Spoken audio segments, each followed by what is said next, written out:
Welcome back friends in another धमाकेदार class. तो आज हम साइंस पे एक मैराथन क्लास ला रहे हैं जिसमें जितने भी सिलेबस में टॉपिक हैं साइंस के उन सभी को हम आज की क्लास में कवर करने की कोशिश करेंगे। तो आइए स्टार्ट करते हैं आज की क्लास स्टार्ट करने से पहले आपको बता दूं, जो भी एस्पिरेंट मास्टर नए जुड़ रहे हैं, अगर वो एग्जाम ओरिएंटेड नोट चाहते हैं, इनमें से किसी भी एग्जाम के लिए उनको अगर नोट चाहिए तो ये व्हाट्सएप नंबर दिया है, इसका एक स्क्रीनशॉट ले लो और ये आप कांटेक्ट कर सकते हो, व्हाट्सएप मैसेज कर सकते हो, आपको नोट्स अवेलेबल करवा दिए जाएंगे। तो आइए स्टार्ट करते हैं आज की क्लास। क्वेश्चन नंबर 1 आपके सामने है, which is the only non metal that reacts with air to form its oxide by burning. ये क्वेश्चन प्रीवियस ईयर्स हैं, पूछे गए हैं एग्जाम में, तो वही क्वेश्चन हम डिस्कस करेंगे। उनकी बैकग्राउंड भी साथ में देखेंगे, क्या क्या चीज़ें इसके साथ आपको पढ़नी चाहिए और भी। तो इसका राइट आंसर क्या रहेगा, जल्दी से आंसर करें। तो यहाँ पर आंसर रहेगा वाइट फास्फोरस आंसर रहेगा। कुछ और इंपॉर्टेंट मेटल्स और नॉन मेटल जो एग्जाम में पूछे जा सकते हैं आपके सामने है ये। सबसे पहले बात करेंगे मेटल जो remain liquid at room temperature. Mercury and gallium ऐसे मेटल हैं जो लिक्विड होते हैं एट रूम टेम्परेचर पे। Only metals which remains liquid at room temperature वो मर्करी और गैलियम है, ये आपको याद रखना। और अगर आपको नॉन मेटल पूछा जाए which remains liquid at room temperature, वो है आपका ब्रोमीन। ओके, दो इंपॉर्टेंट क्वेश्चन हो गए। इसके बाद अगर आपको पूछा जाए कि हार्डेस्ट नेचुरली अकरिंग सब्सटेंस कौन सा है अर्थ के ऊपर, तो हार्डेस्ट नेचुरली अकरिंग सब्सटेंस जो है वो है आपका डायमंड। या आपने याद रखना है, एलिमेंट्स के रिलेटेड आपको इंपॉर्टेंट इंफॉर्मेशन यहाँ मिल रही है। अगर आपको पूछा जाए बेस्ट कंडक्टर ऑफ इलेक्ट्रिसिटी और बेस्ट कंडक्टर ऑफ हीट, तो यहाँ पर दोनों का आंसर रहेगा silver. Silver is the best conductor of electricity and heat. और पूरेस्ट कंडक्टर ऑफ हीट अगर आपको पूछा जाए पूरेस्ट कंडक्टर ऑफ हीट, तो लेड रहेगा पूरेस्ट कंडक्टर ऑफ हीट। अगर बोलते हो कोई टंग स्लिप हो जाती है, कोई लफ्ज़ इधर उधर हो जाता है, तो मैं कमेंट में पिन कर दूंगा, ऐसा कोई मसला नहीं है। आप ज़रूर कमेंट चेक किया करो और एक कमेंट भी किया करो कि कैसा लगा आज का session. Aluminium is the most abundant metal in the earth crust. आपको पूछा है अर्थ क्रस्ट में सबसे ज़्यादा कौन सा मेटल पाया जाता है, तो एल्युमिनियम इसका राइट आंसर रहेगा। ये थोड़ी सी जो मेटल और नॉन मेटल पे इंपॉर्टेंट पॉइंट्स थे जो आपको याद रखने हैं। क्वेश्चन 2 की तरफ बढ़ते हैं। क्वेश्चन 2 एग्जाम में पूछा गया था कि ब्रास एक अलाय है जो किससे मिलके बनता है। तो ब्रास जो है अलाय किससे मिलके बनता है ये आपको बताना है। तो ब्रास अलाय के रिलेटेड आपको क्वेश्चन पूछा गया था। तो it is a combination of,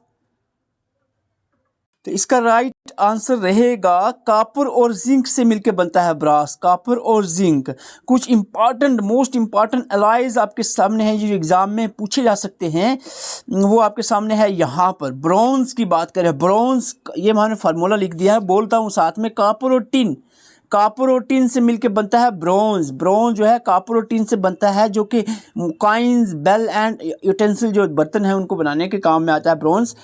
German silver एक मोस्ट इंपॉर्टेंट क्वेश्चन बन सकता है आपके लिए। कॉपर, जिंक और निकल, कॉपर, जिंक और निकल से बनता है। नाम इसका जर्मन सिल्वर है लेकिन इसकी कंपोजिशन में सिल्वर नहीं है, याद रखना है, बर्तन बनाने के काम में आता है। Gun metal, copper, tin, zinc और लेड। कॉपर, टिन, जिंक और लेड से मिलके बनता है गन मेटल। याद रखना है, कॉपर, टिन, जिंक और लेड से मिलके बनता है गन मेटल। तो गन मेटल्स जो है मेकिंग गन्स, बैरल्स, गियर्स और बेरिंग्स बनाने के काम आता है। सोल्डर की बात करें तो ये लेड और टिन से मिलके बनता है। लेड और टिन से मिलके बनता है सोल्डर, जो सोल्डिंग के काम आता है। बेल मेटल, कॉपर यहाँ पर बेल मेटल। गन मेटल और बेल मेटल में डिफरेंस याद रखना है। बेल मेटल जो कॉपर और टीन से मिलके बनता है, मोस्ट इंपॉर्टेंट माना जाएगा। बेल मेटल कॉपर और टीन से मिलके बनता है। Stainless steel, this is also important. Stainless steel iron, chromium, निकल एंड कार्बन से मिलके बनता है स्टेनलेस स्टील। और एक और क्वेश्चन में ऐड करूंगा यहाँ पर, an alloy which one of the component is mercury. अगर कोई भी अलाय जिसका एक कंपोनेंट मर्करी होगा तो उसको एमलगम कहेंगे। जो मर्करी किसी के साथ भी अगर किसी मेटल के साथ अलाय बनाता है तो उसको एमलगम कहेंगे, याद रखना है। क्वेश्चन 3 की तरफ बढ़ते हैं। क्वेश्चन 3 है आपके सामने ये, विच of the following is a non communicable disease. इनमें से कौन सी नॉन कम्युनिकेबल डिजीज है जो फैलती नहीं है। इन्फ्लुएंजा फैलती है, कॉलरा फैलती है, मीजल फैलती है, लेकिन कैंसर जो है ये एक नॉन कम्युनिकेबल डिजीज है। अगर ये आपको कम्युनिकेबल का डिफरेंस मैंने पहले ही पढ़ाया, अगर आता है स्किप करें आगे, बहुत इंपॉर्टेंट चीज़ें हमने कवर की हैं, बहुत मेहनत से इस सेशन की तैयारी की गई है। तो कम्युनिकेबल नॉन कम्युनिकेबल पे ब्रीफली हम बात करेंगे। कम्युनिकेबल डिजीज जो होती हैं caused by organisms like insect, virus, bacteria, protozoan etcetera, जो इनसे बीमारियां होती हैं इसको कम्युनिकेबल कहते हैं। कंटेजिनियस या फिर हम कह सकते हैं इन्फेक्शियस डिजीजेस कहते हैं। कंटेजिनियस दूसरा वर्ड है जिसको हम कहते हैं वो बीमारियां जो फैलती हैं, ट्रांसमिट होती हैं from one person to another person, जैसे कि इन ह्यूमन इन्फेक्शन डिजीज जो है फर्दर डिवाइड इनटू 4। इंसानों के अंदर देखें तो 4 तरह की इन्फेक्शियस डिजीज होती हैं, viral, bacterial, प्रोटोजोनल and fungal disease होती हैं। जिसमें हम बैक्टीरियल की बात करें, आपको एग्जाम में पूछा जा सकता है विच of the following is bacterial disease या फिर is not a bacterial disease. तो आपको मैंने ट्रिक बहुत बार बताई है, TTT PPPCL, ठीक है, TTT typhoid tetanus tuberculosis, typhoid tetanus tuberculosis, pneumonia plague pertussis, pneumonia plague pertussis, cholera leprosy. तो ये ट्रिक याद रखनी है और इनके नाम 2-4 ट्रिक याद रख लिया आपने, TTT PPPCL नाम भूल ही गए, वो याद कैसे रहेंगे, ट्रिक आपके माइंड में रहेगी, नाम को 8-10 बार पढ़ना होता है। फिर उसके बाद अगर चाहो तो आगे इनके जो पॉजिटिव एजेंट्स हैं, पैथोजेंस हैं, इनको भी याद रख सकते हो वीडियो पॉज करके। आगे बढ़ते हैं। अगर आपको वायरल डिजीज़ याद रखनी हो तो आप सिंपली ऐसे याद रख सकते हो कि small pox, chicken pox, common cold, influenza, mumps, influenzaitis, AIDS, dengue fever, rabies, hepatitis. तो ये जो कुछ कॉमन जो है मोस्ट इंपॉर्टेंट वायरल डिजीज है जिनके पॉजिटिव एजेंट्स भी साथ में दिए हैं, आपको याद रखने हैं। तो वीडियो पास करके इसको 1-2 बार रीड आउट ज़रूर करें। क्वेश्चन 4 की तरफ बढ़ते हैं। मैंने 2 कॉमन क्वेश्चन रखे हैं जो कि एग्जाम में डेफिनेटली कम्युनिकेबल, नॉन कम्युनिकेबल और विटामिन पूछे जाते हैं। हालांकि इसके आगे हम फिजिक्स, केमिस्ट्री कुछ इंपॉर्टेंट चीज़ें और कवर करने वाले हैं। विच of the following vitamin help in blood clotting, इनमें से ब्लड क्लॉटिंग में हेल्प करने वाला विटामिन कौन सा है? तो विटामिन के जो है हेल्प करता है ब्लड क्लॉटिंग में, विटामिन के। ज्यादा नहीं बोलूंगा विटामिन पे, सिर्फ जस्ट एक स्लाइड आपके सामने है, यही बात करूंगा इस पे। विटामिन ए का साइंटिफिक नाम रेटिनोल, बी का थायमिन, सी का एस्कॉर्बिक एसिड, डी का कैल्सीफेरोल, के का फाइलोकाइनिन, ई का टोकोफेरोल। ये साइंटिफिक नाम आपको पता होने चाहिए। साथ साथ में इनकी कमी से, इन विटामिन की कमी से कौन कौन सी बीमारियां हो सकती हैं तो उनका नाम, जैसे कि विटामिन ए की कमी से नाइट ब्लाइंडनेस, बी की कमी से बेरी, सी की कमी से स्कर्वी, डी की कमी से रिकट्स, ऑस्टियोमलेशिया भी होती है, ई की कमी से एक्सेसिव ब्लीडिंग हो सकती है इंजरी की वजह से, और ई की कमी से, के की वजह से इंजरी में ब्लीडिंग हो सकती है, और ई की वजह से स्टेरिलिटी, इनफर्टिलिटी हो सकती है। ये इसके अलावा बी ग्रुप भी आप हो सके तो याद रखें, बी ग्रुप मैंने यहाँ पर शेयर नहीं किया जिसमें B2 B3 आगे आएंगे, B5। विटामिन के बाद हमारा क्वेश्चन आता है विच of the following is not a decomposer. ये क्वेश्चन पूछा गया था। फंजाई डीकम्पोजर है। इंसेक्ट में हम बात करें तो हमारा आ जाता है टर्माइट्स आते हैं, क्रिकेट जो होते हैं। टर्माइट्स के बाद हमारा कॉकरोच। ये इंसेक्ट, जो कुछ इंसेक्ट हैं डीकम्पोजर्स होते हैं।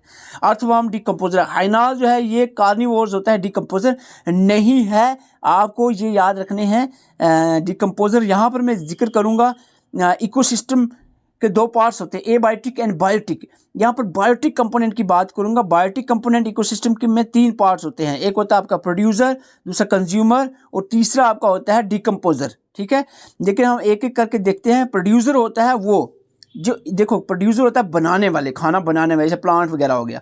कंज्यूमर हुआ खाने वाले, जैसे इंसान, एनिमल, बाकी हो गए। और डीकम्पोजर होता है उसको ख़त्म करके वापस मिट्टी में मिलाने वाले, ताकि फिर से प्लांट, एक साइकिल चलते रहते, बनाया खाया मिट्टी में मिला दिया, बनाया खाया मिट्टी में मिला दिया। तो यहाँ पर प्रोड्यूसर क्या होते हैं? प्रोड्यूसर्स होते हैं दीज इंक्लूड्स आर ऑटोट्रॉफ, जो खुद अपना खाना बनाते हैं, जैसे लाइट की मदद से सिंथेसाइज करते हैं फूड को। इस प्रोसेस को फोटोसिंथेसिस कहते हैं, जो लाइट की मदद से खाना बनाना होता है। इसमें प्लांट, ग्रीन एल्गी एक्सेट्रा इसकी एग्जांपल में आते हैं। कंज्यूमर्स होते हैं ऑल एनिमल, जितने भी एनिमल्स है वो कंज्यूमर कैटेगरी में आते हैं। हेटेरोट्रॉफ्स उनको कहते हैं, जो अपना खाना खुद नहीं बना सकते, दूसरों पर डिपेंड रहते हैं डायरेक्टली और इनडायरेक्टली। कंज्यूमर्स को फर्दर हम कैटेगराइज कर सकते हैं carnivores, omnivores and herbivores, carnivores and omnivores में हम इसको कैटेगराइज कर सकते हैं। और यहाँ पर मैं बताता हूँ आपको हार्बीवोर्स, कार्निवोर्स, ओमनिवोर्स। हार्बीवोर्स जो प्लांट को खाते हैं, जैसे ग्रास ऊपर, रैबिट, गोट आ गया। कार्निवोर्स में आपके फ्लैश ईटर्स होते हैं, जैसे कि हॉक, टाइगर एंड लाइन्स आता है। और ओमनिवोर्स में आते हैं जो वेजिटेबल्स और फ्लैश मीट दोनों खा सकते हैं, जिसमें कॉकरोच, फॉक्स और ह्यूमन इंसान, ये एग्जाम्पल्स में आते हैं। हार्बीवोर्स, कार्निवोर्स और ओमनिवोर्स की एग्जाम्पल्स के साथ आपको यहाँ पर मैंने बताया, होपफुली ये आपको याद रहेगा। डीकम्पोजर वो होते हैं जो ख़त्म कर देते हैं, जिसको सैक्रिफाइस पैरासाइट्स भी हम कह सकते हैं, विच एक्ट ऑन या ईट और feed on the dead matters, और डेड और डिके जो सड़े गली हुई चीज़ें होती हैं, ख़त्म चीज़ें, उनको ये डिकम्पोज करते हैं। एग्जाम्पल में बैक्टीरिया, फंजाई और कुछ इंसेक्ट्स इसमें आती है एग्जाम्पल। अब बात करूं मैं क्वेश्चन नंबर 6 के ऊपर, select a plant that obtain all or part of its nutrition from another plant or host. ऐसा प्लांट एनिमल जो दूसरों से अपना खाना लेता है, लिविंग प्लांट या होस्ट से, इसको हम पैरासाइट कहते हैं। इस तरह की न्यूट्रिशन को पैरासिटिक न्यूट्रिशन कहते हैं। इसका आंसर रहेगा और मैं यहाँ पर बताने की कोशिश करूँगा, जो न्यूट्रिशन होती है वो दो तरह की होती है, ऑटोट्रॉफिक और हेटेरोट्रॉफिक। ये जो हेटेरोट्रॉफिक होती है ना, ये फर्दर 3 तरह की होती है, जो आपके सामने है स्क्रीन। इसमें 3 तरह की कौन सी होती है? एक होती है सैप्रोफिटिक न्यूट्रिशन, एक होती है पैरासिटिक न्यूट्रिशन, एक तो होलोजोइक न्यूट्रिशन। सैप्रोफिटिक होती है जो मरी गली हुई सड़ी हुई चीज़ों पे, जैसे डेड डिकेइंग मैटर पे फीड करते हैं, जो बैक्टीरिया फंजाई वगैरह होते हैं, इनको हम इस तरह की न्यूट्रिशन को सैप्रोफिटिक कहते हैं। पैरासिटिक होता है जो दूसरों से अपना खाना लेते हैं, वो लिविंग से, जैसे कि मच्छर जो है वो इंसानों से खाना लेता है, या कोई लाइस, या इस तरह की जो एग्जाम्पल्स होते हैं, फीड करते हैं दूसरे अदर लिविंग ऑर्गेनिज्म से, डेड नहीं, लिविंग से, तो लिविंग से अपना खाना लेते हैं, डाइजेस्टिव फूड उनसे ले लेते हैं। होलोजोइक होता है जो खुद खाना खाता है फिर उसको डाइजेस्ट करता है, इसमें ह्यूमन, इंसान और अदर हायर एनिमल्स आते हैं। ठीक है, तो ये एग्जांपल्स के साथ आपको मैंने बताया है टाइप्स ऑफ हेटेरोट्रॉफिक न्यूट्रिशन। तो आगे बढ़ते हैं हम यहाँ पर क्वेश्चन 7 की तरफ। क्वेश्चन 7 है आपके सामने, which one of the following is use to make the heating element of an electric iron. जो प्रेस होती है ना आपकी आयरन प्रेस में, जो हीटिंग एलिमेंट होता है, कौन सा यूज होता है हीटिंग एलिमेंट? तो प्रेस में यूज होता है आपका निक्रोम जो है यूज होता है। This is very common question जो बहुत बार एग्जाम में देखने को मिला है। एक और क्वेश्चन आपको एग्जाम में देखने को मिल सकता है, वो है टंगस्टन, जिसका हाईएस्ट मेल्टिंग पॉइंट होता है 3422 डिग्री सेंटीग्रेड पे ये मेल्ट करता है। इसीलिए तो इसको बल्ब के अंदर यूज़ किया जाता है, क्योंकि इसका मेल्टिंग पॉइंट बहुत ज़्यादा हाईएस्ट, सबसे ज़्यादा होता है मेल्टिंग पॉइंट, और इलेक्ट्रिक बल्ब में टंगस्टन का यूज़ किया जाता है। Question number 8, which of the following is a primary ozone depleting substance. सबसे इंपॉर्टेंट जो ओजोन को डिप्लीट करने वाला सब्सटेंस है वो आपके पता होना चाहिए, वो है कौन सा? वो है क्लोरोफ्लोरोकार्बन्स। हालांकि इसके अलावा भी होते हैं कुछ कंपाउंड, मैं आपको बताऊंगा, लेकिन ओजोन पे मैं 1 मिनट लूंगा। इसके आगे हम बहुत इंपॉर्टेंट चीज़ें और भी देखने वाले हैं आज के सेशन में। अगर आपको ये क्लियर है ओजोन का, तो थोड़ा सा स्किप करें वीडियो। ओजोन लेयर जो है, ओजोन क्या होती है? ओजोन O3 एक गैस है, O3, जो कि एटम्स ऑफ ऑक्सीजन यानी O+O+O से मिल के बनती है, या फिर हम कह सकते हैं O+ oxygen, O2, oxygen plus atomic molecular oxygen plus atomic oxygen से मिलके बनती है ओजोन। और ये स्ट्रेटोस्फेयर, जो एटमॉस्फेयर की लेयर स्ट्रेटोस्फेयर है, लगभग 25 से 30 किलोमीटर के अराउंड में ये ओजोन लेयर पाई जाती है, जो सन से आने वाली अल्ट्रावायलेट रेडिएशन से अर्थ को प्रोटेक्ट करती है। अर्थ को किससे बचाती है? हमें और पूरी हमारी अर्थ को अल्ट्रावायलेट रेडिएशन जो सन से आते हैं उनसे बचाती है। ओजोन जो लेयर है, इसकी थिकनेस मेजर की जाती है डॉप्सन यूनिट में, इसकी थिकनेस मेजर की जाती है। एक साइंटिस्ट का नाम था फरमैन, जिसने ओजोन होल का कंसेप्ट दिया।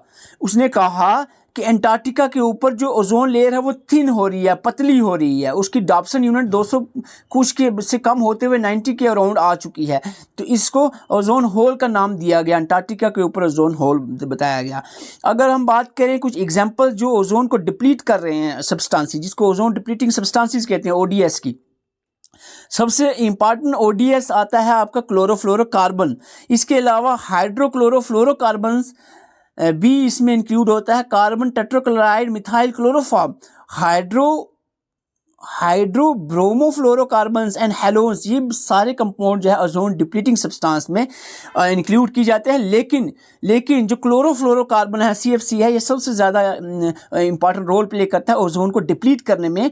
और यहाँ पर मैं बताऊँ आपको, ये जो रिलीज होता है chlorofluorocarbon, solvent, spray, aerosol, refrigerator और एयर कंडीशन से ये निकलता है क्लोरोफ्लोरोकार्बन्स। और मॉन्ट्रियल प्रोटोकॉल और डिफरेंट प्रोटोकॉल इसको कंट्रोल करने के लिए गवर्नमेंट UN ने लॉन्च किए थे, और इस पे ऑलमोस्ट कंट्रोल किया गया है। Question number 9, which of the following law state that every action there is an equal and opposite reaction. बहुत कॉमन क्वेश्चन है, न्यूटन का थर्ड लॉ ये कहता है every action equal and opposite reaction. तो इस न्यूटन के लॉज की अगर हम बात करें, यहाँ पर मैं आपको एक रिक्वेस्ट करूंगा, वीडियो पॉज करके एक बार रीड करें इसको, न्यूटन का फर्स्ट लॉ, सेकंड लॉ और थर्ड लॉ क्या कहता है, और इनकी एग्जांपल्स भी साथ में हमने कोशिश की है देने की। तो ये वीडियो पॉज करके आप इसको एक बार रीड आउट करें। तो आगे बढ़ते हैं हम, क्वेश्चन हमारा नेक्स्ट है, क्वेश्चन नंबर आपके सामने है 10। Phenomena where a sound produce is heard again due to reflection is called. सबको पता है, अब हम आवाज़ लगाते हो और वो आवाज़ रिफ्लेक्ट होकर आती है तो वो उसको हम कहते हैं इको, इको कहते हैं इसको। तो थोड़ा सा इसके साउंड के रिलेटेड मैं पॉइंट्स यहाँ पर लिखूंगा। स्पीड ऑफ साउंड जो है मैक्सिमम होती है सॉलिड के अंदर, सॉलिड में सबसे ज़्यादा स्पीड ट्रैवल करती है साउंड की। इको आपको मैं बता चुका, repetition of sound due to reflection of sound waves called as echo. और इंटेंसिटी, पिच और सोनर क्या होता है, ये भी आप एक बार रीड आउट इसको जरूर करें। साउंड के रिलेटेड इंपॉर्टेंट पॉइंट्स हो सकते हैं। सोनर की full form sound navigation ranging होती है, और ये जो सी लेवल के डेप्थ में इसको यूज आता है इसमें मेजर करने के लिए डिस्टेंस वगैरह। Question number 11, the colour part of eye that help to regulate the amount of light that enter into the eyes. तो ये जो आईज में लाइट पड़ती है कितनी पड़नी है, उस अमाउंट को, लेवल को रेगुलेट करता जो है, इसको क्या कहते हैं, जो रेगुलेट करता है इसको कहते हैं आइरिस। ठीक है, आइरिस कहते हैं। मैं यहाँ पर आई का स्ट्रक्चर बताने की कोशिश करूंगा, इसमें आप जरूर देखें आइरिस कहाँ पर है। ये आइरिस है, यहाँ पर आप देख सकते हो आई के स्ट्रक्चर में, और इसके डिफरेंट पार्ट्स को भी आप देखें। लेंस जो है बीच में आता है, पुपिल जो है ये भी इंपॉर्टेंट, जो बीच में छोटा ब्लैक कलर का होता है पुपिल।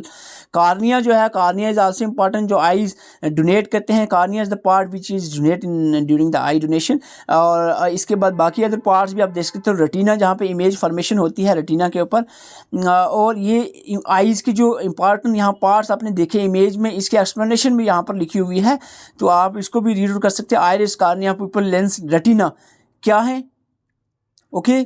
और मिक्यूला, ऑप्टिक नर्व और विट्रस जो फाइबर इसमें होता है, ह्यूमर, वो क्या चीज़ है, ये सारी चीज़ें आपको यहाँ पर दी है। वीडियो पास करके इसको एक बार रीड आउट कर सकते हैं। और ये जो पार्टिकुलर पीडीएफ है इसको मैं टेलीग्राम पे डाल दूंगा, टेलीग्राम पे लिंक आपको डिस्क्रिप्शन में मिलेगा।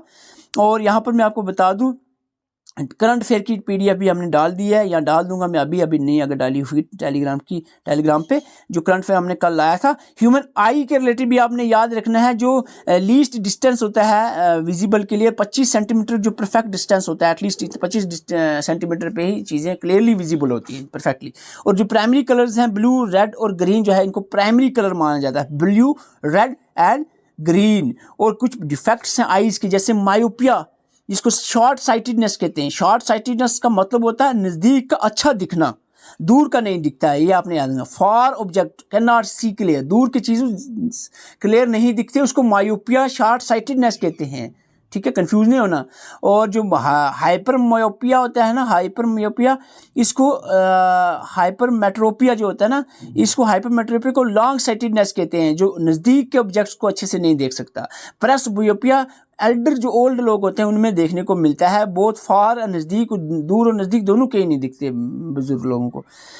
स्फेरिकल मिरर्स जो होता है दो तरह के होते हैं, कनकेव और कन्वेक्स मिरर। और जो इमेज बनती है, image formed on the convex mirror, वो विजुअल इरेक्ट और डिमिनिश्ड होती है, याद रखना है। और जो कनकेव पे इमेज बनती है वो रियल और इन्वर्टेड होती है, रियल और इन्वर्टेड इमेज कनकेव पे बनती है। ये क्वेश्चन भी बन सकता है।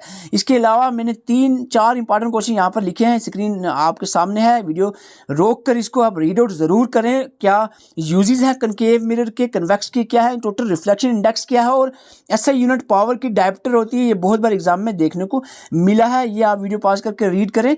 और आगे बढ़ते हैं क्वेश्चन नंबर 12 की तरफ। क्वेश्चन नंबर 12 थोड़ा अपनी तरफ से, यार मेरा इतना बोलने में यार थोड़ा सा थक जाता है बंदा, और आप वीडियो पास करके भी रीड आउट कर सकते हैं, चीज़ें आपके सामने हैं। What is the chemical name of baking soda. Baking soda का केमिकल नेम जो है वो क्या है आपको बताना है। बेकिंग सोडा का सोडियम हाइड्रोजन कार्बोनेट, और इसको सोडियम बाइकार्बोनेट, सोडियम बाइकार्बोनेट भी इसको कहते हैं। दोनों नाम है, आपको कंफ्यूज नहीं होना, सोडियम हाइड्रोजन कार्बोनेट या फिर सोडियम बाइकार्बोनेट भी कहते हैं। यहाँ पर मैं बात करूंगा बेकिंग सोडा को sodium bicarbonate, washing soda sodium carbonate, bleaching powder calcium oxy chloride, table salt जो होता है वो सोडियम क्लोराइड, और plaster of Paris calcium sulphate hemihydrate, और मार्श गैस जिसको मीथेन कहते हैं। यहाँ तक जो इंपॉर्टेंट 6 जो है यहाँ पर मैंने जिक्र किया, ये तो अभी के अभी आपको याद होने चाहिए 6, baking soda, washing soda, bleaching powder, table salt, POP and Marsh gas. इनके केमिकल नेम अभी के अभी याद होने चाहिए आपको। इसके अलावा जो बाकी है muriatic acid, aspirin, quick lime, dry ice वगैरह, इनके भी आपको साइंटिफिक नाम जो है वो याद रखने चाहिए, एग्जाम में आपको देखने को मिल सकते हैं।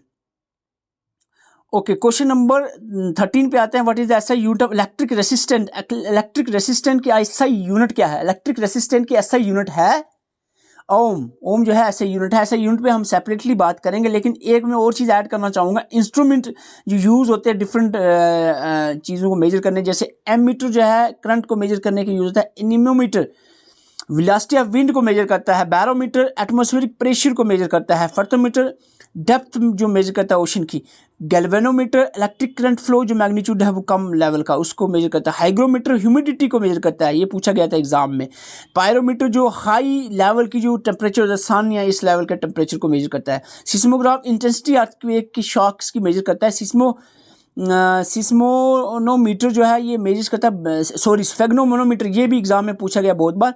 स्फेग्नोमोनोमीटर जो है मेजर करता है ब्लड प्रेशर को, स्टेथोस्कोप जो है हार्ट बीट को एनालाइज करता है, ये आपने याद रखना है साथ में। क्वेश्चन नंबर आपके सामने है 14। Who suggest that everyone has a specific blood group? Blood group के रिलेटेड मैं आपको बता दूं, ब्लड ग्रुप के रिलेटेड जो है कंसेप्ट दिया गया था, लैंड्सलेयर ने जो है ये कंसेप्ट दिया था ब्लड ग्रुप के रिलेटेड। पाश्चर की बात करें तो इसने जो है वैक्सीन पे बहुत काम किया है, और माइक्रोबायोलॉजी का फादर भी ल्यूइस पाश्चर को मानते हैं, पाश्चराइजेशन का भी कंसेप्ट दिया था। ग्रिगर जॉन मेंडल जो था, मेंडल ने जेनेटिक्स पे, फादर ऑफ जेनेटिक है, जेनेटिक्स पे बहुत बड़ा काम किया है। और डार्विन जो है, चार्ल्स डार्विन जो है, ये फादर ऑफ एवोल्यूशन, और जो एवोल्यूशन की थ्योरीज हैं, नेचुरल सिलेक्शन वगैरह और डिफरेंट थ्योरीज एवोल्यूशन की, चार्ल्स डार्विन ने दी थी, आपने याद रखना है। और मैं आपको एक चीज़ बता दूं, यहाँ पर जिस भी एग्जाम की आप इनमें से तैयारी कर रहे हो, इनके एग्जाम ओरिएंटेड नोट्स आपको अवेलेबल हो जाएंगे। व्हाट्सएप नंबर दिया है, आप अंदाज़ा लगा ही चुके होंगे क्लास से भी, हमारे एग्जाम नोट जो है exam oriented point two point होते हैं। फालतू की हम कोई भी चीज़ लिखते नहीं है, जो लिखते हैं उसमें स्किप करने वाली कोई गुंजाइश नहीं छोड़ते हैं। जैसे कंप्यूटर के 21 पेजेस के नोट्स हैं, और 21 पेजेस एक लाइन भी उसकी एक वर्ड भी मिस करने वाली बात नहीं। तो ये व्हाट्सअप नंबर दिया है आपको, व्हाट्सअप नंबर पे आप कांटेक्ट करें और ये नोट्स आप ले सकते हैं। और इसके साथ साथ जो फीमेल सुपरवाइजर का कोर्स भी हमने स्टार्ट किया है, वो भी आप हमारे साथ ज्वाइन कर सकते हैं। और नोट्स की स्पेशली बात करें तो ये सभी एग्जाम के लिए नोट्स आपको अवेलेबल हो जाएंगे, आप हमसे कांटेक्ट कर सकते हो। और आज का सेशन कैसा लगा कमेंट करके ज़रूर बताएं। और सबसे पहले मैं आप सबको विश करता हूँ जो भी फाइनेंस अकाउंट असिस्टेंट के एग्जाम देने जा रहे हैं, ऑल द वेरी बेस्ट। मेरी तरफ से मेरी दुआएं आपके साथ हैं, कामयाब हो जाएं। जो भी एस्पिरेंट मेहनत जिन्होंने की है वो कामयाब हो जाए, और अच्छे से एग्ज़ाम देना है, बिल्कुल टेंशन नहीं लेनी है, फ्री माइंड होकर। लास्ट जो 27 की डेट है उसमें थोड़ा ही पढ़ें, 27 को ज़्यादा रेस्ट करें, और 28 को आप एग्ज़ाम देकर अच्छे से आ जाएँ। All the very best. और ये सब्सक्रिप्शन वाला ब्लैक कलर का जो बटन है सब्सक्राइब वाला, इसको प्रेस करके जाएं। Thank you for watching.